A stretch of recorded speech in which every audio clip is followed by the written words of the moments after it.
Hello दोस्तों, स्वागत है आपका एक बार फिर NB लर्निंग यूट्यूब चैनल पर।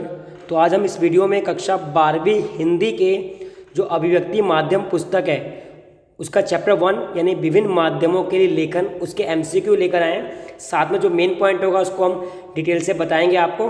तो वीडियो को अंत तक देखें और वीडियो पसंद आती है तो चैनल को लाइक और शेयर ज़रूर करें, और जो साथी पहली बार जुड़े हैं वो चैनल को सब्सक्राइब करें। तो ज़्यादा समय न लेते हुए हम वीडियो को शुरू करते हैं ताकि कम समय में आपकी ज़्यादा रिवीजन हो जाए। पहला प्रश्न, जनसंचार का सबसे पुराना माध्यम क्या है? जनसंचार का मतलब क्या होता है कि एक बड़ी संख्या में लोगों को जानकारी, सूचना व विचारों को प्रदान करना।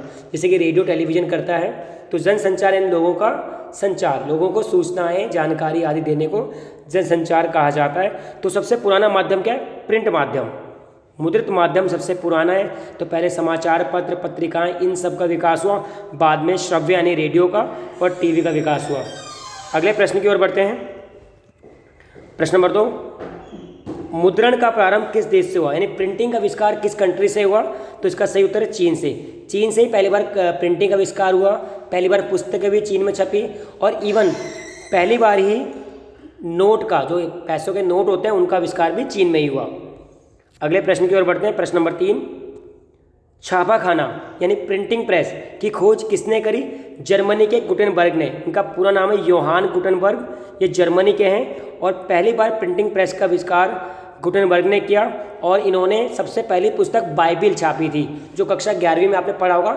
सबसे पहली छपने वाली पुस्तक थी बाइबिल, जो प्रिंटिंग प्रेस का आविष्कार किया था गुटेनबर्ग ने। जर्मनी के जो यात्री या दार्शनिक थे उन्होंने किया था। प्रश्न नंबर 3 का 4 आपको उत्तर पता ही होगा, अभी मैंने जस्ट बताया कि गुटेनबर्ग किस देश के निवासी थे? जर्मनी के निवासी थे। तो किस देश के निवासी थे? जर्मनी के। प्रश्न नंबर 5 की ओर बढ़ते हैं। भारत में पहला छापाखाना कब खुला? ये बहुत ही महत्वपूर्ण प्रश्न है कि इंडिया में पहली बार छापाखाना यानी कि प्रिंटिंग प्रेस कब खुला? 1556 में खुला। गोवा में खुला था, पुर्तगालियों द्वारा खोला गया। तो गोवा में खुला, पुर्तगालियों द्वारा खोला गया, और 1556 में पहला छापाखाना खुला इंडिया में। प्रश्न नंबर 6 की ओर बढ़ते हैं। भारत में मिशनरियों ने धर्म की पुस्तकें छापने के लिए, यहाँ पे धर्म आएगा, भारत में मिशनरियों ने धर्म की पुस्तकें छापने के लिए कहाँ छापाखाना खोला? तो अभी आपको उत्तर पता है, गोवा में। तो भारत में पहला छापाखाना गोवा में 1556 ईस्वी में खुला, जो कि मिशनरियों यानी कि पुर्तगाली मिशनरियों ने अपने धर्म की पुस्तकों के छापने के लिए खोला था। प्रश्न नंबर 7 की ओर बढ़ते हैं। रेडियो किस प्रकार का संचार माध्यम है? रेडियो, भाई रेडियो से हम सुन सकते हैं, तो श्रव्य इसका बी आंसर है। तो रेडियो किस प्रकार का? श्रव्य। ठीक है, रेडियो हो गया आपका, और जो हेडसेट मोबाइल के जो गाने हो गए वो सब क्या है? श्रव्य माध्यम। अगला प्रश्न है प्रश्न नंबर 8, टेलीविजन किस प्रकार का संचार माध्यम है? तो दृश्य भी है, श्रव्य भी, यानी कि उपरोक्त दोनों। टेलीविजन जिसमें हम देख भी सकते हैं और सुन भी सकते हैं, तो यानी कि दृश्य श्रव्य दोनों ही माध्यम है टेलीविजन। प्रश्न नंबर 9 की ओर बढ़ते हैं। इंटरनेट किस प्रकार का जनसंचार माध्यम है, यानी किस प्रकार का जनसंचार साधन है? इंटरनेट का प्रयोग आप सभी कर रहे हैं, इस समय भी आप कर रहे हैं जब वीडियो को देख रहे हैं मेरी। तो किस प्रकार का है और किस प्रकार का जनसंचार है? तो दृश्य भी है, श्रव्य भी, पढ़ने, यानी कि उपरोक्त सभी। आप देख भी सकते हो, सुन भी सकते हो गाने, और पढ़ भी सकते हो। जैसे न्यूज़ पढ़ना है या कुछ और पढ़ना है, तो दृश्य, श्रव्य और पढ़ने वाला साधन है इंटरनेट। प्रश्न नंबर 10, मुद्रित माध्यम निम्न में से कौन सी कमियां हैं? जो प्रिंटिंग जनसंचार का माध्यम है, जैसे कि समाचार पत्र हो गया, पत्रिकाएं होगी, अखबार है, किताब हो गई, इसमें सबसे बड़ी कमी क्या है? सबसे बड़ी कमी क्या है? इसे कहीं पर ले जा सकते हैं, ये तो कमी है नहीं, तो अच्छी बात है। इसे बार बार पढ़ा जा सकता है, ये भी अच्छी बात है। ये अशिक्षित लोगों के काम नहीं आता, तो सी इज़ द राइट आंसर कि यह अशिक्षित लोगों के काम नहीं आता है। यानी अनपढ़ लोग, जो पढ़े लिखे लोग नहीं होते, वो प्रिंट माध्यम का प्रयोग नहीं कर सकते। किसका प्रयोग कर सकते हैं? रेडियो का और टेलीविज़न का। अगर क्वेश्चन बदल जाए कि रेडियो टेलीविज़न का प्रयोग कौन से लोग कर सकते हैं, तो अशिक्षित लोग भी कर सकते हैं। प्रश्न नंबर 11 की ओर बढ़ते हैं। निम्न में से कौन सा रेखीय माध्यम है? कौन सा रेखीय क्या होता है कि देखो भाई, एक होता है बोलने वाला, ठीक है, यानी बोलने वाला बोल रहा है और आप रिप्लाई नहीं कर रहे। जैसे कि रेडियो में आप सुन रहे हो, आप उसका रिप्लाई नहीं कर पा रहे। टेलीविज़न है, आप सुन रहे हो लेकिन उसका रिप्लाई नहीं कर पाते। तो रेडियो टेलीविज़न दोनों, यानी कि सी इज़ द राइट आंसर। भाई रेखीय होता है कि एक रेखा में चलने वाला है, रेखा ये होती है बेटा। तो एक रेखीय, ये रेडियो रख दिया आपने, और ये सारे श्रोतागण हो गए। तो रेडियो और टीवी एक लीनियर माध्यम है, रेखीय माध्यम है। प्रश्न नंबर 12, रेडियो व टीवी की खबरें किस शैली में लिखी जाती हैं? आपने पढ़ा होगा उल्टा पिरामिड शैली, बिल्कुल सही। ये होता क्या है, ऐसे बना होता है बेटा, इसे उल्टा पिरामिड शैली कहते हैं। सबसे ऊपर इंट्रो होता है, फिर बॉडी होती है बीच में, और फिर समापन। इंट्रो क्या होता है, जो मेन खबर होती है सबसे पहले दिखाई जाती है, यानी क्लाइमैक्स पहले आता है, फिर उसकी घटना आती है, अंत में समापन होता है। प्रश्न नंबर 13 की ओर बढ़ते हैं। निम्न में से कौन सा उल्टा पिरामिड शैली का भाग है? तो इंट्रो भी है, बॉडी भी है, समापन है। सबसे ऊपर इंट्रो होता है, फिर बॉडी, फिर समापन, यानी कि D is the right answer. प्रश्न नंबर 14, टीवी खबरों के कितने प्रमुख चरण होते हैं? तो टीवी खबरों के कितने चरण होते हैं प्रमुख? अंदाजा लगाओ। बिल्कुल सही। कौन सा आंसर है इसका? कई बच्चों ने बिल्कुल सही लगाया, 7 इज द राइट आंसर। प्रश्न नंबर 15 की ओर बढ़ते हैं। टीवी खबरों में लाइव का क्या अर्थ होता है? जो टीवी खबरों में लाइव वर्ड आता है, लाइव का मतलब क्या होता है? बिल्कुल सही, घटना का सीधा प्रसारण। आप मैच देखते हो, आप T20 वर्ल्ड कप चल रहा है, तो लाइव यानी कि घटना का, किसी भी सूचना का सीधा प्रसारण लाइव कहलाता है।